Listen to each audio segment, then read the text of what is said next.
Politicians like Herschel Walker does one thing.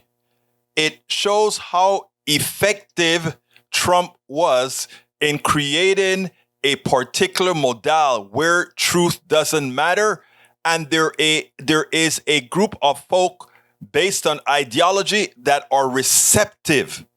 They are receptive to having a person lie to them and put in their minds, I don't care if he's lying, he says it's that way, I'll just accept it at his word, even as every other indication says, you're a liar, you're immoral, you're terrible, you're a dangerous person. I want you to listen to Herschel Walker's last interview. Close your eyes, forget about accents, and tell me if this doesn't sound like Donald Trump, how he addresses whenever he gets into trouble. Lie, lie, lie. And then I put a little snippet on from Eddie Glaude. That's sort of a pathetic statement. I want you to listen to this, and then we'll take it on the other side. Any of the mothers of your children? No. To ask why? Why not? Why'd I need to? Well, because according to the article, the woman who says that you paid for her to have an abortion is also the mother of one of your children. It seems like that's an easy way to... Because of the article, I had more kids. That's why I didn't reach out to anyone, because I said no, and that's what I mean. When I said no, I said it's not correct, that's a lie, and that's what I mean, that's a lie. But if the woman said that yes, let me go to her. Thank you. You said that if this did happen, there's nothing to be ashamed of. How do you Wait, I never said... You said that this morning on you. No, what I said, I was talking about something totally different than if this did happen. I said when I was with my ex-wife in my past, nothing to do with what this woman said. So I said this here, the abortion thing is false. It's a lie. And that's what I said. I said anything happened with my ex-wife or what Christian was talking about, I don't know. But as I said, if anything happened, there's nothing to be ashamed of, because my ex-wife and I have been the best of friends with her husband and my wife. So that's the thing I've said. And I said nothing about if it did happen, because I said that's a lie. Let me go to somebody else. Let's go here. Let me go over here. Let me go here. Let me go here. Wait, let me go here. Close to you. I'll put it to you. Just really quickly. What's your reaction to people so close to you? Your son, a mother of someone who says that she's the mother of your kids, saying that you're lying. What's your reaction to people so close to you saying don't trust you? Well, just like what I just said, the Democrats are desperate for this seat. This seat is important. They're very desperate for this seat. I love my family. I always love my family. I'm going to win this race. I know I'm going to win this race and stuff. Herschel, will you debate Raphael Warnock in Savannah next Friday? Oh, is he going to be there? He better be there. He told me he was going to be there. Are you going to be there?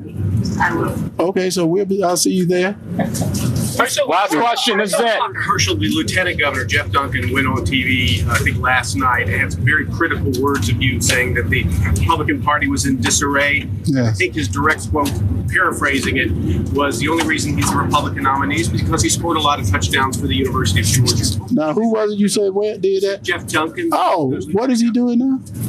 Lieutenant Governor. Yeah, but I don't know. What is he doing now? He does work for who? Don't he go on some TV show all the time? No. Don't he go on TV and talk a lot? He's still the No. Don't he go on TV and talk a lot? Right now, people like that. Do I listen to? People told me I couldn't play football. So do you want me to listen to someone like that? I'm here to win the seat for the Georgia people, because the Georgia people need a winner. They don't need no one that we see going on right now. Georgia people looking for a winner. Thanks, guys. Appreciate it. Well, Herschel Walker is only here because of his name and that he's a black man running against Raphael Warnock. They're playing on race so that these people can vote for someone who will implement policy that will negatively impact poor people and vulnerable people, but they don't have to feel like they're being racist because they're voting for a black man. It's so deeply cynical. The moment we're in is profoundly dark. Now, after this interview, yes, we know he's lying, etc., etc., etc.